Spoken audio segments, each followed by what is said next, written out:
Hi, I'm Cameron Bile, an independent filmmaker and the creator of the Director Series. I'm about to begin production on my third feature film, The Veil. The Veil is a haunting meditation on the mysteries of time and a twist on the classic American ghost story. Check out our fundraising page on Seed and Spark to learn more details about the movie and our unique production approach. Thank you for your support. This episode is brought to you by Indie Film Hustle TV, the world's first streaming service dedicated to filmmakers, screenwriters, and content creators. Learn more at indiefilmhustle.tv. The Director Series is made possible by the support of our subscribers on Special.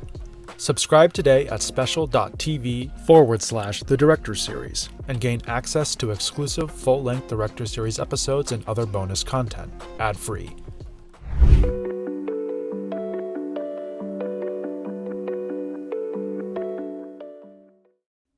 The ensuing period would see the birth of Scorsese as the artist we know today, resulting in the production of his breakout feature Mean Streets, and an unexpectedly intimate documentary titled Italian-American. Many factors could be attributed to the sudden crystallization of his artistic form at this point in his career, but one factor above all seems to be chiefly responsible: a direct reckoning with his Italian heritage. Previous works like Who's That Knocking at My Door briefly touched on the subject, but it served more as window dressing for a film ultimately more interested in contemporaneous youth culture and the heartbreak of first love. In order to truly know himself, however, he had to examine the sacrifice and hardship of the immigrants that made his American life possible. By thrusting himself directly into the convergence of the old world and the new, he would discover a personal and professional destiny as a defining voice of the 20th century. While Scorsese is primarily known for his profanity and bullet-riddled depictions of Italian-American culture, his documentary work paints a broader portrait of a colorful, honorable heritage. A year after the release of Mean Streets, Scorsese had parlayed his success into the production of a California-set road film titled Alice Doesn't Live Here Anymore. That the story concerns Ellen Burstyn as an independent single mother scratching out a new life for herself and her young son would cause Scorsese's thoughts to turn to his own mother, Catherine. Particularly the sacrifices that she and his father Charles made to give him the best life they possibly could. These thoughts would become the seeds of a new idea, catalyzed by a wider project commissioned by Washington, D.C.'s National Endowment of the Humanities, that sought to produce a series of films about America's immigrant experience on the eve of the bicentennial. Scorsese's resulting contribution would be Italian-American, an affectionate portrait of his parents' 4-decade marriage that, in the telling, becomes an embodiment of the wider Italian immigrant experience, beset by the economic hardships of assimilation, even as it's enriched by the maintaining of the hallowed customs and traditions of the old world. Oh, here, this is what my mother-in-law taught me. Take a few spoonfuls of tomato and throw them in here because your meatballs remain very soft. Not like some of the meatballs you eat sometime. If you're invited somewhere, Yeah. you eat a meatball and it's as hard as can be. You throw it at the wall and the wall will crack. Not quite a feature, and not quite a short, the 49-minute documentary takes place entirely within Scorsese's parents' apartment in Little Italy, with the director himself appearing on screen as he casually interviews his father and mother from a list of questions prepared by his Mean Streets co-writer, Mardik Martin.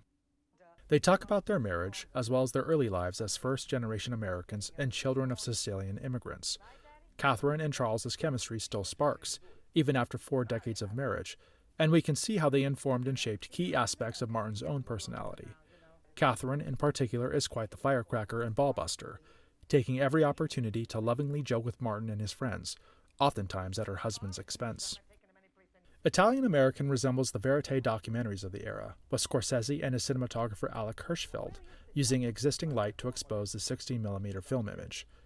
The handheld camera work is improvisational and responsive, helping to solidify the film as a key work in the direct cinema realm. Scorsese accentuates the natural banter and in-depth instructions for homemade spaghetti sauce by splicing in family photographs, stock footage of Little Italy at the turn of the century, and Italian folk music, in a bid to weave his parents' story into the larger tapestry of the Italian-American experience.